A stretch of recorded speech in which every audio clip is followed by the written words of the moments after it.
अजीज़ दोस्तों, मैं मोहम्मद हसनैन रियाज आखिरी 3 साल से मैं शोबा तालीम के साथ वाबस्ता हूँ और सैकड़ों तलबा को पढ़ा चुका हूँ। हर साल मेरे पास कई किस्म के तलबा आते हैं, जिनमें कुछ ज़्यादा ज़हीन होते हैं, कुछ कम ज़हीन होते हैं, और हर साल बेहतरीन नताइज मैं उनसे हासिल करता हूँ।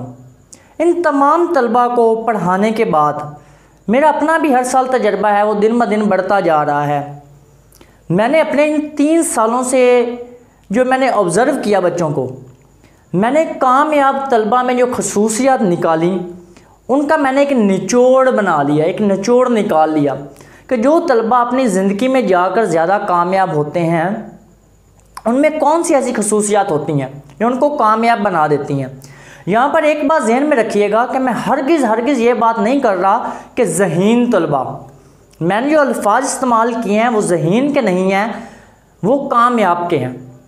कि वो कौन से ऐसे तालिब इल्म होते हैं जो अपनी ज़िंदगी में जाकर ज़्यादा कामयाब होते हैं, तो और उनमें कौन सी खसूसियात होती हैं। तो सबसे पहली जो खासियत होती है वो एहतराम की होती है। कामयाब तलबा अपने वालिदैन के और अपने असातिज़ा कराम का बहुत ज़्यादा अदब करते हैं, वो दिल से उनका अदब करते हैं और हर वक्त उनके हुक्म को मुकम्मल करने में लगे रहते हैं। वो कभी भी अपने उस्ताद के या अपने वालिदैन के हुक्म अदुली नहीं करते। यही वजह है कि ये चीज़ उन्हें आगे लेके जाती है। मेरा ज़ाती तजर्बा है कि जो शख्स असातिज़ा का ज़्यादा अदब करता है वो ज़्यादा इल्म हासिल करता है। वो ज़्यादा इल्म क्यों हासिल करता है? क्योंकि उसकी ज़िंदगी में वालिदैन की और असातिज़ा कराम की दुआएं शामिल हो जाती हैं। दूसरी खासियत, तमाम के तमाम कामयाब तलबा जो होते हैं वो टारगेट सेट करके चलते हैं, उनकी ज़िंदगी में मकसद होते हैं। मैंने अपनी ज़िंदगी में ज़हीन तलबा को नाकाम होते देखा। मेरे अपने क्लास फ़ेलो जिनके एफएससी में मुझसे बहुत ज़्यादा नंबर थे, वो 2-2, 3-3 साल उन्होंने ज़ाया किए। फिर आगे जाके सोचा कि हम एडमिशन किस चीज़ में लें। वजह क्या थी कि उनकी ज़िंदगी में मकसद नहीं थे। इसके बरक्स ऐसे तलबा को भी देखा जिनके जहन में मकसद थे, उनकी फर्स्ट डिवीज़न आई एफएससी में या सेकंड डिवीज़न आई, हत्ता कि अगर थर्ड भी आई तो उनको मैंने देखा वो ज़िंदगी में ज़्यादा कामयाब हो गए हैं, अपने मकसद को हासिल उन्होंने कर लिया है। तो कामयाब तलबा की ज़िंदगी में मकसद होते हैं।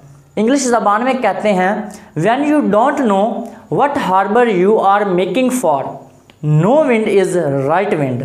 कि जब आपकी ज़िंदगी में मकसद नहीं होते तो आप जितनी मर्ज़ी स्ट्राइव कर लें, आप जितनी मर्ज़ी कोशिश कर लें, आप कभी मंजिल तक नहीं पहुंच पाते।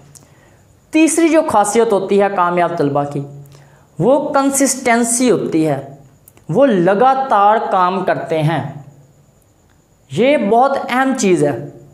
मेरी आदत है कि मैं हर वीक में 1 या 2 मोटिवेशन के लेक्चर अपनी क्लास में देता हूँ, केमिस्ट्री पढ़ाने के साथ साथ। मोस्टली मैं हफ्ते का दिन प्रेफर करता हूँ, क्योंकि दूसरे दिन इतवार होता है और हफ्ते के दिन मैं बच्चों को कहता हूँ कि आज आपने पूरी रात पढ़ना है। चंद एक बच्चे कुछ ऐसा करते हैं कि वो हफ्ते की पूरी रात पढ़ते हैं, क्योंकि वो फ्रेशली मोटिवेटेड होते हैं। आगे पूरा हफ्ता वो बिल्कुल भी अपनी पढ़ाई के ऊपर तवज्जो नहीं देते। ऐसे तलबा ज़िंदगी में कामयाब नहीं होते। ना तो उनके मार्क्स बहुत अच्छे आते हैं, ना वो आगे जाके ज़िंदगी में कामयाब हो सकते हैं। इसके बरक्स कुछ ऐसे तालिब इल्म होते हैं जो कम ज़हीन होते हैं, ज़्यादा एक्टिवली वो काम करते हैं, लेकिन कि वो डेली अगर उन्होंने काम करना है, डेली रात को 12 बजे तक पढ़ेंगे और डेली का काम डेली करेंगे। ऐसा नहीं होगा कि एक दिन पूरी रात पढ़ लिया फिर आगे पूरे का पूरा हफ्ता बिल्कुल हाथ ही ना लगाया किताब को। मतलब कहने का ये कि उनके काम में कंसिस्टेंसी होती है, वो लगातार काम करते हैं। उसके बाद चौथी खासियत, कामयाब तलबा जो होते हैं उनके इर्द गिर्द जो उनके दोस्त होते हैं वो बड़े बेहतरीन होते हैं। उनकी जो सोबत होती है वो बहुत अच्छी होती है। आपने देखा होगा जो भी क्लास के निखट्टू और निकम्मे बच्चे होते हैं उनकी सोबत जो होती है वो भी निखट्टुओं वाली और निकम्मों वाली होती है। और बैक बेंचर्स जितने भी होते हैं, मैं यहाँ पे हरगिज़ ये बात नहीं करूँगा कि बैक बेंचर्स कामयाब नहीं होते, क्योंकि मेरा अपना ज़ाती तजुर्बा है कि मैंने बैक बेंचर्स को ज़्यादा कामयाब होते देखा है। लेकिन असल बात यह है कि जो शख्स क्लास के अंदर या जो तालिब इल्म क्लास के अंदर निखट्टू होगा उसकी कंपनी भी क्या होगी, निखट्टुओं वाली होगी। अक्सर कहा जाता है आप राइट 30 दिन निकम्मों के साथ गुजार लें, 30 दिन 4 निकम्मों के साथ गुजार लें, 1000% चांसेस हैं कि 1 महीने के बाद 5वें निकम्मे आप होंगे। तो कामयाब तालिब इल्म जो होते हैं उनकी कंपनी भी बहुत अच्छी होती है। इसी के बाद 5वीं जो खासियत, कामयाब तालिब इल्म अपने उस्ताद की हर एक बात पे गौर करता है। वो क्लास में जो पढ़ा रहा होता है उसे बड़े ध्यान के साथ सुनता है और उसके बाद अमल करता है। और जब अमल करता है तो उसके कई पॉइंट समझ में नहीं आते, फिर वो अपने उस्ताद से जाकर रुजू करता है और उससे जाके पूछता है कि सर अब मुझे बताएं कि ये सवाल मेरी समझ में नहीं आया, अब मैं इसका क्या करूं। मतलब कहने का वो सवालों जवाब करता है। उसके बाद ही 6ठा पॉइंट, ये बड़ा अहम पॉइंट है, ये ज़हन के अंदर रखिएगा। मैंने जितने भी ज़हीन तालिब इल्म देखे हैं, जितने भी ज़हीन तुलबा को मैंने देखा है, वो हसद का शिकार होते हैं। ज़्यादातर की बात कर रहा हूँ, सारे नहीं, ज़्यादातर हसद का शिकार होते हैं। उनको अपनी यूनिकनेस पे यकीन नहीं होता, एतबार नहीं होता। उनसे अगर उनके दोस्त पूछेंगे कि उस्मान भाई कहाँ से तैयारी करते हो, वो कौन सी किताबें जो आप पढ़ते हो, इतने अच्छे मार्क्स लेते हो, बेटा वो कभी सीधी बात नहीं बताते, क्योंकि उनके ज़हन में डर बैठ चुका होता है अगर मेरे दोस्त के ज़्यादा नंबर आ गए ना तो मैं मर गया। वो जलन का शिकार होते हैं ज़हीन तुलबा। बहुत कम मैंने कामयाब ऐसे तुलबा मैंने देखे हैं जो ज़हीन भी हों और अपने दोस्तों से हसद भी ना करें।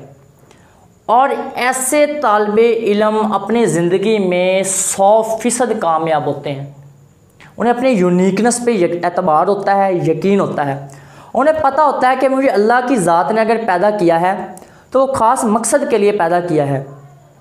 मुझ में ऐसी खसूसियात हैं जो सिर्फ मुझ में है, मेरे अल्लाह ने किसी मेरे दोस्त को नहीं दी, और जो मेरे दोस्त में है उसी में है, मुझ में वो हरगिज़ नहीं है। उसके बाद 7वां पॉइंट, ये उसी से रिलेटेड है कि उन्हें अपने यूनिकनेस पर एतबार होता है। उन्हें पता होता है कि जो काम मैं कर सकता हूँ वो कोई और नहीं कर सकता, और यही चीज़ उन्हें ज़िंदगी में कामयाब करवाती है।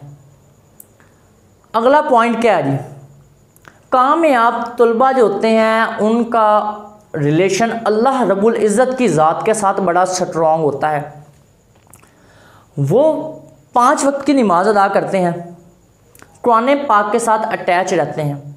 उन्हें कोई भी मसला आता है तो दुआ करते हैं अल्लाह की ज़ात से कि या मेरे रब ये मसला मेरा पेश जो मुझे आया है इसका मुझे हल कोई ढूंढ के दे दे, मेरा ये मसले का हल कर दे, इलाज कर दे।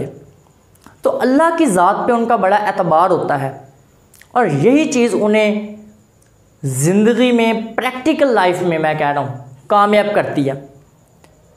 और यही वजह है जिसकी वजह से वो मायूस कभी नहीं होते।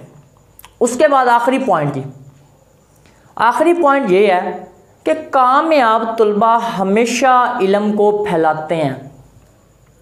आप किसी ज़हीन तालिब इल्म के पास जाओगे, उसे जाके कहोगे, जैसे मैंने मिसाल दी कि उस्मान के पास कोई लड़का गया, उसने जाके कहा कि भाई मुझे ये सवाल समझा दो, वो आगे से ये कहेगा या तो मेरे पास टाइम नहीं है, या मुझे आता नहीं है, या उसे लारे लगा देगा कि बाद में आना। वजह क्या है कि उसके ज़हन में एक बात बैठ चुकी है कि ये सवाल मुझे आता है, ये सवाल मेरे दोस्त को नहीं आना चाहिए। और उसके ज़हन में ये बात होती है अगर मेरे दोस्त को ये सवाल आ गया, इसका जवाब पता चल गया तो वो मुझसे ज़्यादा नंबर ले लेगा। ऐसे तलबा नंबर तो ज़्यादा ले लेते हैं लेकिन अपनी प्रैक्टिकल लाइफ में जाकर फेल हो जाते हैं। वजह क्या है वो अपने दोस्तों से हसद करते हैं। उन्हें इस बात का नहीं पता होता कि इल्म को जितना बांटते हैं उतना ज़्यादा फैलता है, उतना ज़्यादा आपका इल्म बढ़ता है। तो ये पॉइंट्स हैं, ये खसूसियात, अगर ये तमाम के तमाम करैक्टरिस्टिक प्रॉपर्टीज़ आप अपने अंदर पैदा कर लेते हैं तो मैं आपको 100% गारंटी देता हूँ कि आप अपनी ज़िंदगी में कामयाब हो जाएंगे इंशाअल्लाह।